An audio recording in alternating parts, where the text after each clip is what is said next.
If you want to be an anomaly, you have to act like one. Like, people want all these special things to happen, but then they're acting like everybody else. It's just an incredible time. And I think the way people look at the world right now, because it's such an incredible time, is actually the quickest tell to who they are. If you think it sucks or it's bad, you have losing, pessimistic DNA. And if you think it's awesome and phenomenal, you have optimistic, winning DNA. My lack of interest in complaining is so high. And when I watch what people complain about, it breaks my heart because they completely lack perspective. And I genuinely believe my happiness and optimism comes from my perspective. There's so many people that are talking about how big of an entrepreneur they're gonna be and how much they're gonna achieve, and they don't work on weekends. You know, I worked every Saturday of my 20s.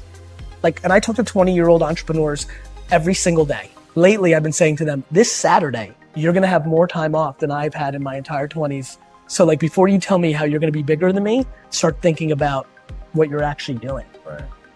I think positivity and good is practical advice to building an empire.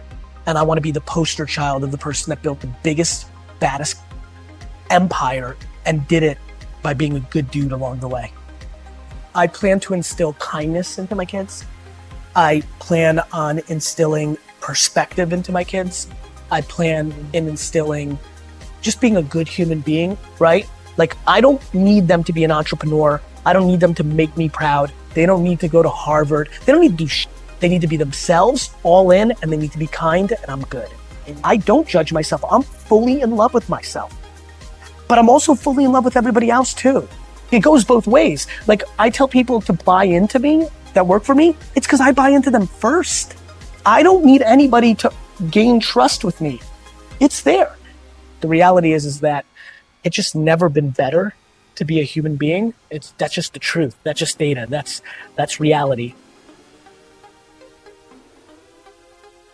And not everybody's gonna be happy about everything I did, but if it's 97% of people talking good behind your back, that's a real legacy. And I wanna do it in a pop culture way. I'm gonna do it anyway. People have done that before. Just so you know, there's plenty of people. Warren Buffett's a really good dude. There's plenty of people that have done that. There's a difference. I wanna do it and I wanna be a rock star, right? And that's where you influence people. I wanna do it, but I also wanna be the most popular. And so then that person's like, oh, I wanna be him, so I guess I'll be nice. I wanna literally take people who have DNA that's kind of nice and make them more nice because they think that's how I became big. So I basically wanna trick the business world into becoming kinder. I'm careful to not give advice that I know is uniquely something that I was gifted with. How do I tell you that, oh, here's how it actually works? And it almost started happening, it didn't happen. I actually get goosebumps, real heavy goosebumps when I hear something that I know feels right. What's the advice there? Hey, Johnny, start getting goosebumps. There's certain things that I can't talk about because I know they're not practical. They're intuitive to me. There's a lot of push towards being a workaholic, and hard work is a learned behavior. I see it in my team. There's people that come into I've seen it in the thousands of employees I've had, which is the closer they are to the sun, the harder they work. And I'm like, aha. And so I definitely feel like I learned hard work by watching my parents. And so it's why I talk so much about hustle. I watch people give advice completely predicated on natural talent and DNA. And I'm like, look, I get it. I can throw a football every day for 9 hours a day. I'm just not physically built to be competitive at the highest levels. So yeah, I do think, if anybody watching right now, if there's anything they take away, it's look, you're gonna only be so pretty. You're only gonna be so smart. There's things that are gonna be natural, and then there's things that you can actually control. I do believe, and I don't know if I'm right or wrong, I don't, but I do believe that work ethic is a taught behavior. It's something you do have more control over. And so I feel like there's a shift that can make people work harder. If you're to me, life is broken down into complaining and not. So if you're not complaining, well then I have no advice for you. We're beating ourselves up. Everybody sucks at something. right? Like we all have shortcomings and we all have strengths. And for me, it's like, why don't we just audit that? Like, why don't we just look at it that way and be like, all right, well, I'm good at this, but I'm not good at that. Like, and then I only focus what I'm good at, right? Like, I don't dwell that I can't fix shit around the house. I call somebody to fix it. Like, I'm not a man. I don't give a fuck. Like, I don't get it. Like we all, like, I also think it's awesome that I'm so emotionally stable and I'm the emotional backbone of everybody. Is that what a dude's supposed to do? Like these cliches, these stereotypes, they're so silly. You're exactly right, man. I believe that the human race is so grossly underrated. We are good. Of course we have some bad. There's 7 billion of us. But like when you look at our net score, it's bonkers shit. Like, do you know how much damage we could be doing to each other on an hourly basis and we don't? Like, we're still here. Like, we won. We're the alpha being and we've figured out how to stay together. This is insane when you think about it. And yet everybody wants to dwell on like somebody said something mean. Karma is practical.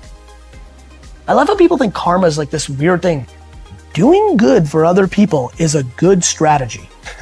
Like I've been like trying to, I'm like, why does this thing even exist? It's actually the most common sense thing of all time. Why does karma seem weird?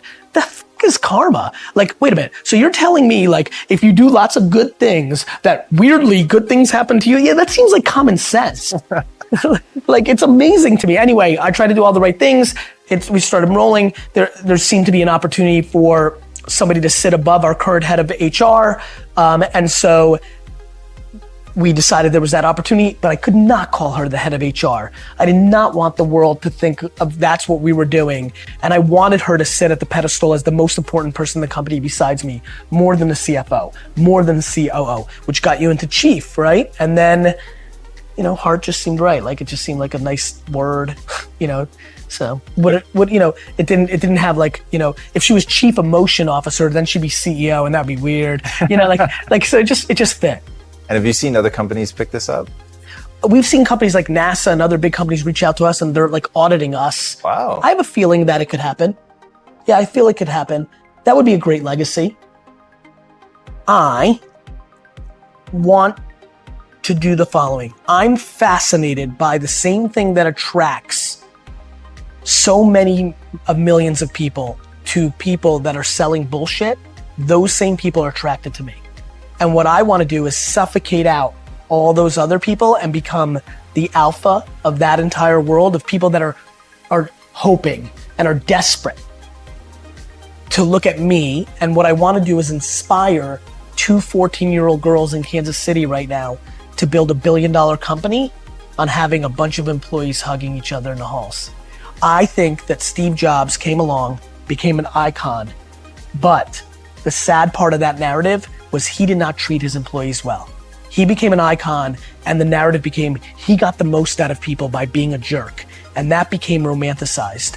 And a lot of people in Silicon Valley today run companies where they're mean because they think that's the right thing to do because they put Steve Jobs on a pedestal. I want my pedestal moment. I want to become that big. And what I want to come from that is that kids that aren't even born today think that they can build a $5 billion company and be a great guy or a great gal. I want to build the biggest building in town ever by just building the biggest building in town, while I think most people try to tear down everybody else's building. So I think positivity and good is practical advice to building an empire.